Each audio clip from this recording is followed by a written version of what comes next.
Hello guys, आत्ताच उठलोय सकाळी सकाळी. तर आज आत्ताच चाललोय बॅलन्स टाकायला. तर चला जाऊया आपण बॅलन्स टाकायला. चला.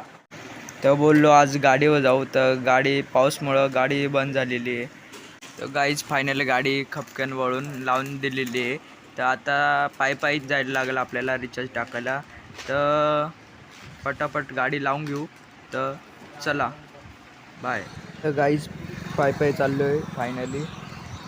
तर रिचार्जचं दुकान आहे समोर आहे. तर चला जाऊया पटापट. तर गाईज पोचलो आहे फायनली. तर यांचं चाललं आहे काय 5G 4G टाकायचं. तर 3 महिन्याचा बॅलन्स टाकायचा आहे 1000 रुपयाचा. तर पटापट टाकतोय. तर काय टाकतोय ते तर गाईज पाहून नंबर टाकतोय पटापट. तर चला बॅलन्स टाकून घेऊया. चला. हॅलो गाईज, फायनली आलो आहे घरी. तर असेच तुम्हाला व्हिडिओ पाहिजे असेल तर चॅनलला सबस्क्राईब करा, लाईक करा, शेअर करा, कमेंट करा.